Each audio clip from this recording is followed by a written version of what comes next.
इसी बीच महोबा से बड़ी खबर है, जहां पर जिला महिला चिकित्सालय में जमकर वसूली हो रही है।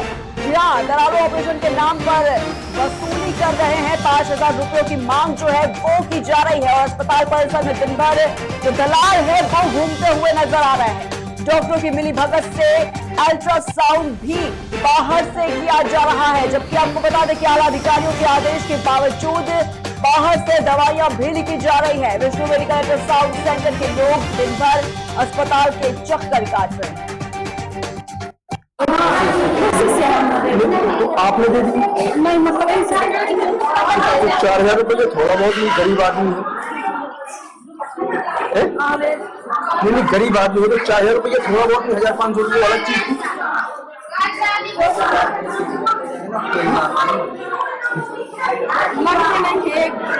नहीं लगती एक भी, तो 4,000 रुपये क्यों दिलवा दिया? मतलब कि हमारा मरीज वहाँ सही है। नहीं मरीज तो जो सरकारी जब चिकित्सालय है तो मरीज तो ठीक हो गई। कल से ऑपरेशन हुआ, कहीं ऑपरेशन होना था, नॉर्मल डिलीवरी हो गई है, नॉर्मल हुई डिलीवरी, तो फिर 4,000 रुपये कुछ चीज दिलवा दिया आपने। अरे मुश्किल है भाई, है नॉर्मल हो गई भगवान की कृपा से डिलीवरी, तो 4,000 रुपये क्यों दिलवा दिया आपने? तुमने वापस रुपया करवाइए, जब रुपया वापस नहीं दो हमें बताना। चाची थी आशा आशा में दिलवाए ना पैसे तो अब किसी से क्या देते तो बढ़िया होगा, अब किसी से दे नहीं। अरे 2-4-500 की बात है यार, 4,000 रुपये किसी से कोई इतनी कैसी कैसे होगी? बात हो गई थी। और इसी खबर पर तमाम जानकारी के हमारे साथ हमारे संवाददाता पवन रावत फोन लाइन पर जुड़ चुके हैं। पवन, आपसे जानना चाहूंगी, जिस तरीके से ये लापरवाही जो है वो सामने आ रही है, क्योंकि एक तरफ अगर बात करें पूरी तरीके से सुरक्षा की बात की जाती है, महिला चिकित्सालय का ये मामला है, लगातार दलाल जो है वो घूम रहे हैं परिसर में। क्या कुछ कहना है आपका, क्या कुछ पूरा अपडेट मिल पा रहा है इसको लेकर? क्योंकि सख्ती भी कही जाती है और दूसरी तरफ इस तरह के मामले जो है वो लगातार सामने आते हैं। जी पवन रावत। महिला चिकित्सालय में हम अंदर घुसे तो अंदर जाकर मैं देखा तो वहाँ पर जो बर्मा डॉक्टर है, जो बर्मा डॉक्टर है, जो जिलाधिकारी के कुछ आदेश भी हुए थे जिला महिला चिकित्सालय को लेकर के कि जैसे कि बाहर की दवाइयाँ न लिखी जाएं, अंदर की दवाइयाँ लिखी जाएं, और जो महिलाओं का बच्चे का ऑपरेशन के माध्यम से डिलीवरी होती है उसमें भी डॉक्टर 5-6 हजार रुपया ये आशाओं के माध्यम से, जो महिला आशाएं होती है गांव से, उन आशाओं के माध्यम से डॉक्टर 5-6 हजार रुपया इस प्रकार से वसूलते हैं। और जो विष्णु मेडिकल है, विष्णु मेडिकल में खुलेआम धांधली मच रही है। जो विष्णु मेडिकल के लड़के हैं, कार्यकर्ता हैं वहाँ के मेडिकल के, वो दिन भर अस्पताल के चक्कर काटते हैं और लैब, सरकारी लैब होने के बावजूद प्राइवेट लैबों में डॉक्टर जांच के लिए भेजते हैं। वहाँ पर 600 रुपये 500 रुपये के अल्ट्रासाउंड की पेशेंट को लगते हैं, उसमें भी डॉक्टर को भी कमीशन जाता है। और जो दवाइयाँ बाहर की लिखती हैं डॉक्टर, उसमें भी डॉक्टर को कमीशन जाता है। जो भ्रष्ट डॉक्टर बैठा है, कोई बर्मा डॉक्टर जी है, उनका नाम नहीं कंफर्म हो पा रहा है, तो डॉक्टर जी बहुत धांधली मचाए हुए हैं बर्मा डॉक्टर जी। तो सुबह जब हमने फिर से अस्पताल जाकर देखा तो विष्णु मेडिकल के जो लड़के हैं, कार्यकर्ता है मेडिकल के, दिन भर चक्कर काटते हैं अस्पताल के, और अस्पताल के चक्कर काटने के बाद मरीजों को गुमराह करते हैं और मरीजों से मनमाफिक तरीके से पैसा वसूलने का काम करते हैं। इस प्रकार से इनकी वीडियो भी बाकायदा सुर्खियां बटोर रही है और कई प्रकार से सवालियत निशान खड़ी भी कर रही है। और इस पर प्रशासन को डॉक्टर के ऊपर और विष्णु मेडिकल के जो कार्यकर्ता वहाँ पर चक्कर काट रहे हैं और उनके ऊपर कई कार्रवाई की मांग कर रहे हैं हम लोग, जिसपे जो गरीब लोग जिला चिकित्सालय में इलाज कराते हैं और अस्पताल बड़े भरोसे के साथ आते हैं कि निःशुल्क तरीके से इनका इलाज किया जाए यहाँ पर, तो 5-6 हजार रुपया मनमाफिक तरीके से वसूलने का जो कार्य कर रहे हैं उस पर घोरनी निंदनीय है वो।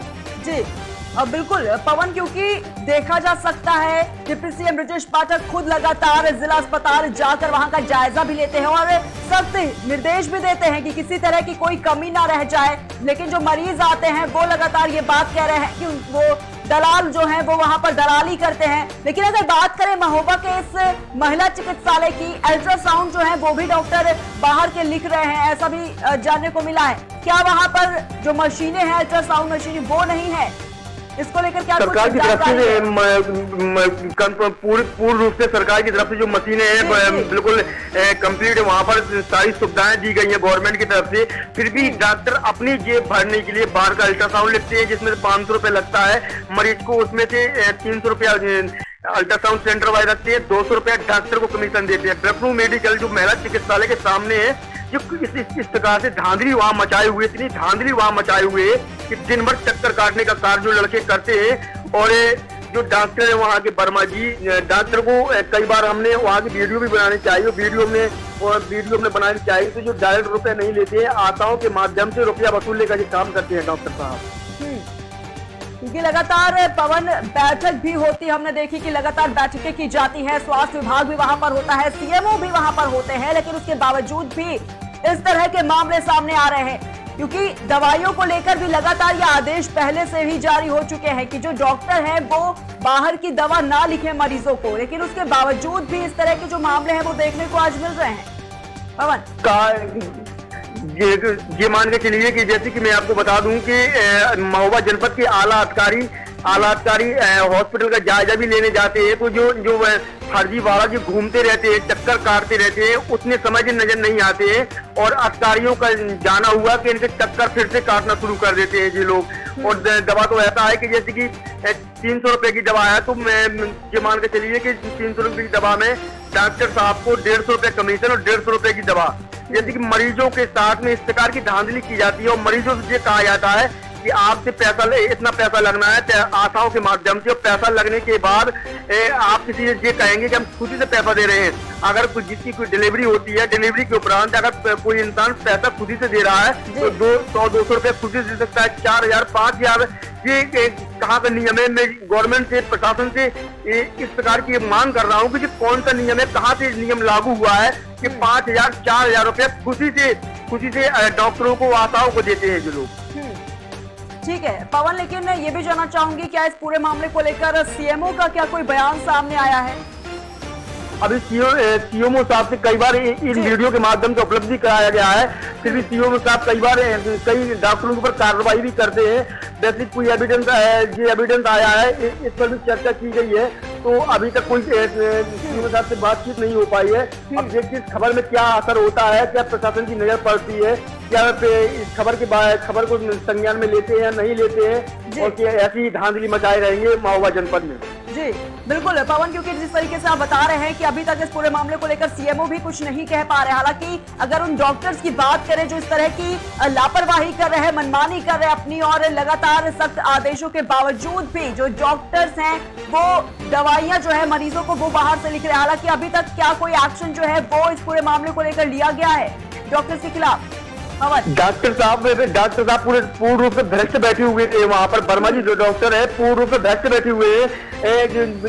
मुझे तो ये ऐसा लगता है कि जैसे कोई आला अधिकारी हॉस्पिटल में आते हैं तो 11, 12, 1 बजे तक वर्मा डॉक्टर साहब नहीं मिलते हैं, और जब 2 बजे का समय होता है, लंच के समय होता है, लंच के समय के उपरांत ही डॉक्टर साहब आ जाते हैं और अपनी धांधली स्टार्ट कर देते हैं। और सुबह से 10 बजे से, और जो ब्रह्मपुर मेडिकल के लड़के हैं दिन भर चक्कर काटते हैं सुबह तक, और कई चैम्बरों में बैठे नजर आ रहे हैं। वीडियो में आप देख सकते हैं कई चैम्बरों में नजर आ रहे हैं, और कई महिला डॉक्टरों से बात करते नजर आ रहे हैं, अपना पूर्ण रूप से सिस्टम जमाए हुए। जैसे कि उत्तर प्रदेश सरकार या महोबा के जनपद के आला अधिकारियों ने ब्रह्मपुर मेडिकल की पूरा ठेका दे दिया और ब्रह्मपुर मेडिकल का।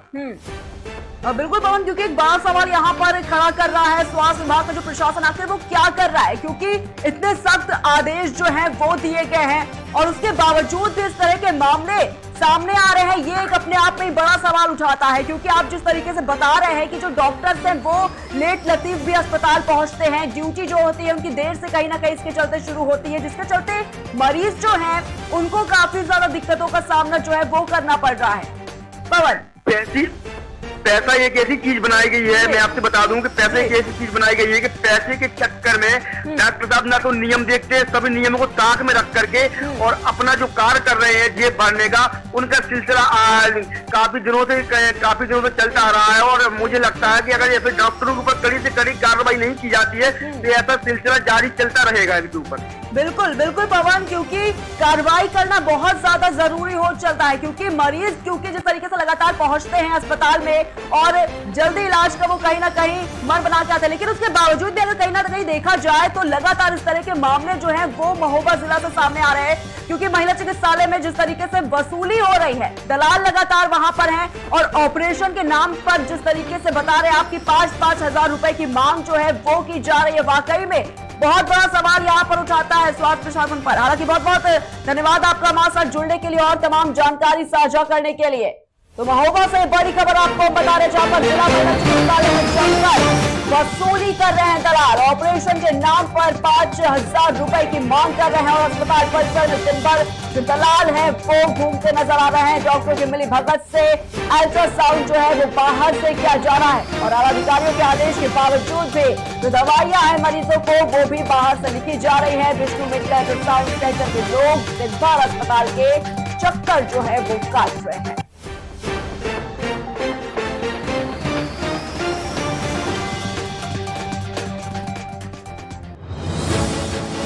बहराइच से बड़ी खबर सामने आ रही, जहां पर प्राइवेट बस की पानी वाले टैंकर से भिड़ंत हो गई है और इस हादसे में ड्राइवर और यात्री बाल बाल बचे हैं। मेहपुरवा कस्बे से लखनऊ के लिए प्राइवेट बस जो है वो जा रही थी और इस दौरान ये बड़ा हादसा जो है वो हो गया है। जॉर्जिया के भैंसा मऊ के पास ये भीषण सड़क हादसा देखने को मिला है। तो बड़ी और अहम खबर आपको बता रहे, बहराइच जिले से जहां पर प्राइवेट बस के पानी वाले टैंकर से भिड़ंत हो गई और इस हादसे में जो ड्राइवर है और यात्री हैं वो बाल बाल बचे हैं। मेहपुरवा कस्बे से लखनऊ जो प्राइवेट बस है वो जा रही थी और इस दौरान रास्ते में ये भीषण हादसा हुआ।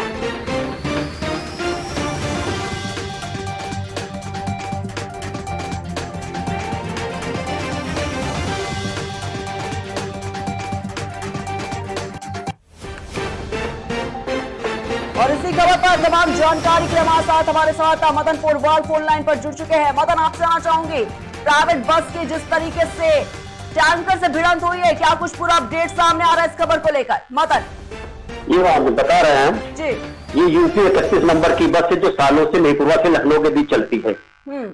प्रतिदिन की भांति ये बस आज भी गई थी और लखनऊ जो है इटौजा के पास इसका जो है पानी वाले टैंकर से दुर्घटना हो गया है। जी जी, कितने यात्री सवार बताए जा रहे थे इस बस में? इसकी अपडेट तो नहीं मिल पाई है कितने आदमी थे, लेकिन इसमें ड्राइवर का भी अभी जो जानकारी प्राप्त होती है कि ड्राइवर का पैर टूट गया है और उसको जो उपचार के लिए लखनऊ किसी अस्पताल ले जाया गया है। बाकी यात्रीगण सारे सुरक्षित हैं। ठीक है, बहुत बहुत शुक्रिया आपका हमारे साथ जुड़ने के लिए और तमाम जानकारी साझा करने के लिए। तो बहराइच जिले से एक खबर आपको बता रहे, जहां पर प्राइवेट बस की पानी वाले टैंकर से भिड़ंत हुई और हादसे में ड्राइवर और यात्री जो है वो बाल बाल बचे हैं। मेहपुरवा कस्बे से लखनऊ के लिए ये जो प्राइवेट बस है वो जा रही थी और जॉर्जिया के भैंसा मऊ के पास ये भीषण सड़क हादसा जो है वो हुआ है।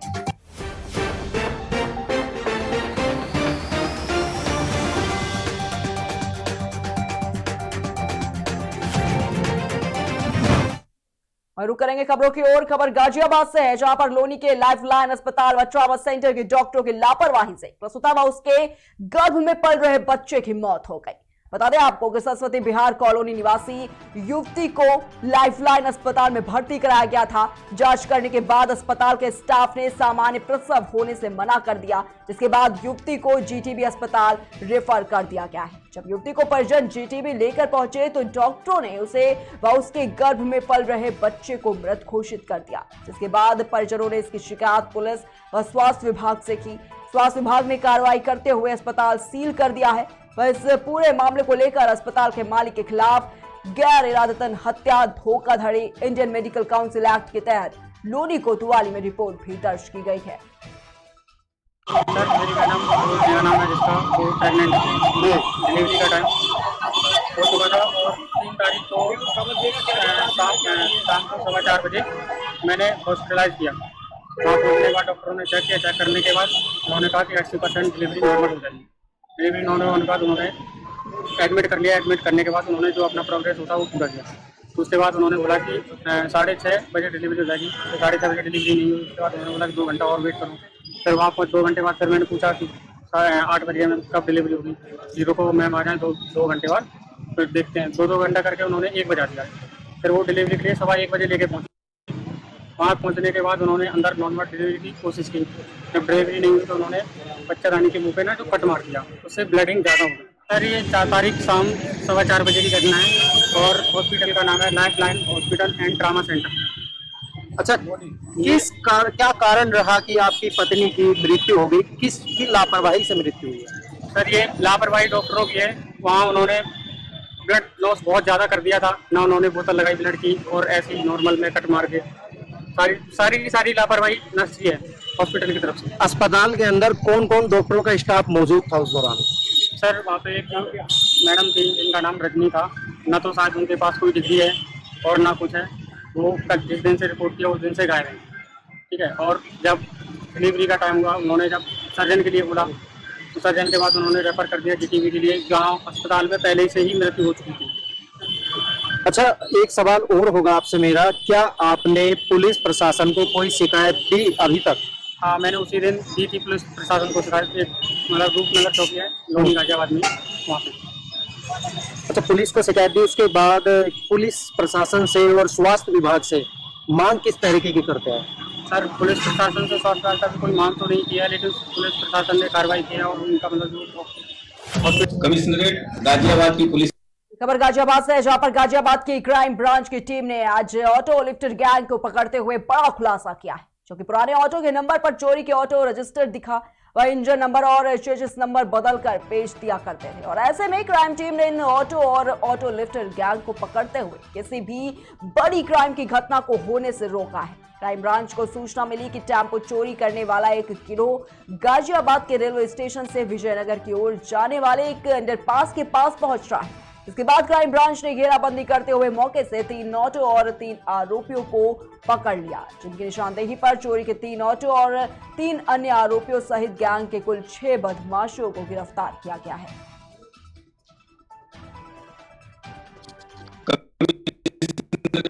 गाजियाबाद की पुलिस टीम ने आज 6 शातिर ऑटो चोरों को गिरफ्तार किया है, जिनके द्वारा 6 ऑटो बरामद हुए हैं। मेन इनका काम था कि चोरी का ऑटो चोरी करने के बाद जो पुराने ऑटो जो डिस्ट्रॉय हो जाते थे, आउटडेटेड ऑटो थे, उनके नंबर को, इंजन नंबर, चेसिस नंबर को ये नए ऑटो जो चोरी करके लाते थे उनको यूज करके और पब्लिक में फिर बेच करके सवारी ढोते थे या कमर्शियल यूज में लाते थे।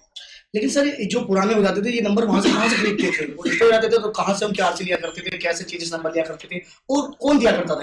ये नंबर जो मैकेनिक थे, मैकेनिक जो ऑटो जनरली खरीद के कबाड़ी का काम करते हैं, खरीद करके इसको पार्ट्स डिस्ट्रॉय करके इसको बेचते हैं, उनसे इंजन नंबर, चेसिस नंबर का जो पार्ट होता था वो ले लेते थे, फिर नए ऑटो पर ये लोग यूज कर लेते थे। सर किस तरीके चोरी करते थे, कितने वाहन चुराए गए और कितने ट्रेस हो पाए सर? ये अभी ट्रेस, चूंकि ये सारे नंबर टेम्पर्ड हैं, इस वजह से अभी हम लोग ओरिजिनल जो मालिक है वहां तक अभी नहीं पहुंच पाए हैं, और कहाँ से लोगों ने चोरी किया है, चोरी के मुकदमे कहाँ लिखे गए, इस बारे में जानकारी के लिए हम लोग अभी निवाड़ी FSL है, वहां से जब सही नंबर हम लोग ट्रेस करेंगे उसके बाद ये सारी जानकारी होगी। हम लोगों ने अभी 6 ऑटो इनसे रिकवर किए हैं, और मेन जो चोरी ये करते थे दिल्ली से, नोएडा और गाजियाबाद से, यहाँ से इन लोगों ने ऑटो चोरी किए हैं, और इसमें अभी कुछ लोगों का नाम आया है, इसमें हम लोग आगे। खबर बादा से है, जहां पर शहर मुख्यालय के ग्राम पंचायत मवई बुजुर्ग गांव में लगभग 1000 लोगों की आबादी वाले मोहल्ले के ग्रामीण को लगभग 4 दिनों से भीषण जल संकट से जूझना पड़ रहा है।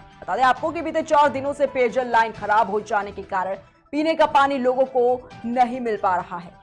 अब जमालपुर देहात से आई पेयजल सप्लाई लाइन पर पाइपलाइन टूट जाने की वजह से बादा सप्लाई लाइन से बस्ती की लाइन को जोड़ने का कार्य किया जा रहा है। ये पूरा मामला मुख्यालय की ग्राम पंचायत मवई बुजुर्ग गांव का है। क्या नाम है तुम्हारा? कौन सा गांव है ये? ये बताओ, ये पानी आप लोग कहाँ से भर के लाए हो? 1 किलोमीटर 1 किलोमीटर दूर से। तो क्या पानी नहीं चल रहा क्या गांव में? कब से नहीं चल रहा? कितने दिन हो गए नहीं चल रहा है पानी? 3-4 दिन हो गए। अच्छा, तो आप लोगों ने इसकी शिकायत कहीं करी थी? बताया गया था किसी को? बताए हैं लोग, अपना ही चल रहा है, यानी पानी के लिए परेशान है। पानी के लिए खबर बिजनौर से है, जहां पर चेकिंग के दौरान कुछ लोगों ने पुलिस पर जानलेवा हमला किया है। इस हमले में थाना प्रभारी सहित 2 कांस्टेबल घायल हो गए। तीनों घायलों को अस्पताल में भर्ती कराया गया है। बता दें कि हिस्ट्री शीटर वसीम ने मोहल्ले के लोगों के साथ पुलिस पर पथराव किया है। इस मामले में कार्रवाई करते हुए पुलिस ने 2 दर्जन लोगों पर संगीन धाराओं में मुकदमा दर्ज किया है। पुलिस पर हमला करने वाले आरोपियों का एक लंबा आपराधिक इतिहास भी है। ये पूरा मामला थाना हमीरपुर देपा क्षेत्र के गांव मसीद का बताया जा रहा है।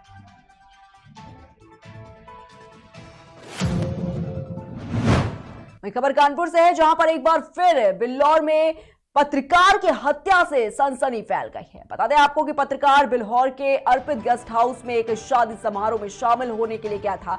देर रात संदिग्ध परिस्थितियों में पत्रकार का शव मिला। पत्रकार के शव को कानपुर पोस्टमार्टम हाउस लाया गया। वहीं पुलिस ने शक के आधार पर कुछ लोगों को हिरासत में लेकर पूछताछ भी शुरू कर दी है। हालांकि पूरे मामले को लेकर परिवार वाले ने किसी के खिलाफ कोई तहरीर जो है वो नहीं दी है। आज प्रातः थाना बिल्लौर पर हॉस्पिटल से एक मेमो प्राप्त हुआ कि स्वतंत्र कुशवाहा नाम के एक युवक को बीती रात में मृत अवस्था में हॉस्पिटल में एडमिट कराया गया है।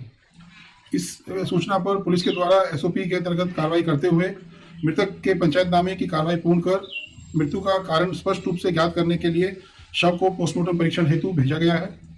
प्रकरण में मृतक के परिवारजन के द्वारा बताया गया कि बीती रात को मृतक कुशवाहा एक पारिवारिक शादी में प्रतिभाग करने बिल्लौर गया था, जहां पर जो वहां पर वेटर लोग थे उनके साथ किसी बात को लेकर उसका झगड़ा हुआ और संदिग्ध परिस्थितियों में उसकी मृत्यु हो गई। इस सब में स्पष्ट रूप से घटना के बारे में जानकारी करने के लिए परिवारजन के द्वारा जिन व्यक्तियों पे ये शक जाहिर किया गया है उन सबको हिरासत में लेकर उनसे पूछताछ की जा रही है। घटनास्थल के सीसीटीवी फुटेज का भी अध्ययन किया जा रहा है और पोस्टमार्टम परीक्षण से जो मृत्यु का कारण ज्ञात होगा, इन सब चीजों को सम्मिलित करते हुए साक्ष्य के आधार पर जो भी व्यक्ति इस घटना में जिनकी संलिप्तता सिद्ध होगी उनके विरुद्ध नियमानुसार कार्रवाई की जाएगी। खबर कानपुर से है, जहां पर कानपुर न्यायालय में अधिवक्ताओं ने जिला जज जनपद न्यायाधीश संदीप जैन का विरोध कर पुतला फूका है। अधिवक्ताओं ने जिला न्यायाधीश पर अभद्र टिप्पणी करने, किसी का सम्मान न करने का आरोप लगाया है, जिसके विरोध में कानपुर के अधिवक्ताओं ने न्यायालय में जिला जज का पुतला फूका है।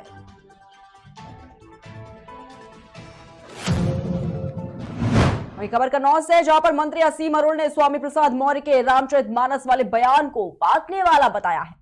इसके साथ ही उन्होंने कहा है कि अखिलेश यादव बांटने वाली राजनीति करते हैं और भाजपा एकजुट करने वाली राजनीति करती है। वहीं सपा अध्यक्ष अखिलेश यादव की सरकार में महिलाओं का सम्मान नहीं किया जाता है और भाजपा की सरकार में महिलाओं को सम्मान दिया जाता है। ये बांटने वाला बयान है और भारतीय जनता पार्टी जोड़ने वाला काम कर रही है। जिन्होंने बांटने वाला काम किया 1947 में पाकिस्तान की आज हालत देखिए क्या है। जिन्होंने अखंडता के लिए काम किया भारत ने, आज हमारी स्थिति ये है कि हम G20 यानी दुनिया की सबसे बड़ी 20 अर्थव्यवस्थाओं में 5वें नंबर के स्थान पे हैं। उस G20 का हम लोग मोदी जी हमारे अध्यक्षता कर रहे हैं। उत्तर प्रदेश का सौभाग्य कि आज हम उसके कार्यक्रम यहाँ पे आयोजित कर रहे हैं। शांति व्यवस्था हमारे यहाँ है। तो जो बांटने वाला काम करेगा उसका परिणाम भी दिख रहा है, जो जोड़ने वाला काम कर रहा है उसका परिणाम दिख रहा है। अखिलेश जी और उनके परिवार में अगर जोड़ने वाला काम करते तो आज परिवार की स्थिति न होती। उन्होंने बांटने वाला काम किया तो परिवार की स्थिति ये है। मेरा सभी से विनम्र अनुरोध है और सब लोग समझ रहे हैं स्वामी प्रसाद मौर्य जो कह रहे हैं कोई ये अचंभे वाली बात नहीं है। उनकी सोच हम सब पहले से जानते हैं और हम लोग इस बात को समझते भी हैं। सारा समाज समझता है, राजनीति से ऊपर उठ के समझता है। खबर जालौन से है, जहां पर राज्य सरकार गायों के लिए जगह जगह गौशाला और भूसा उनकी देखरेख के लिए कई योजनाएं चला रही हैं, लेकिन धरातल पर ऐसा कुछ देखने को नहीं मिल रहा है। बता दें आपको कि जालौन के कालपी जोल्हूपुर हाईवे के किनारे बने पेट्रोल पंप के पास 4 गौवंशों का शव मिला है। वहीं शव को दफन करने के लिए अभी तक प्रशासन या ग्राम पंचायत ने कोई इंतजाम नहीं किए हैं। इस मामले की सूचना के बाद भी अभी तक गौवंशों को दफन नहीं किया गया है।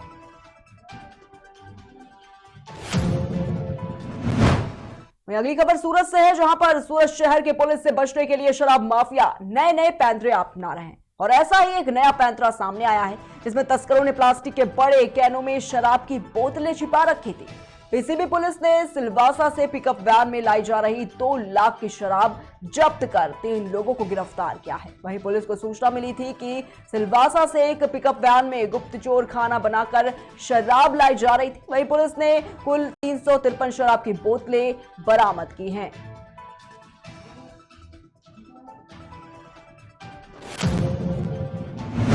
फिलहाल की खबरों में इतना ही। रुकेंगे एक छोटे से ब्रेक के लिए, जल्द हाजिर होंगे।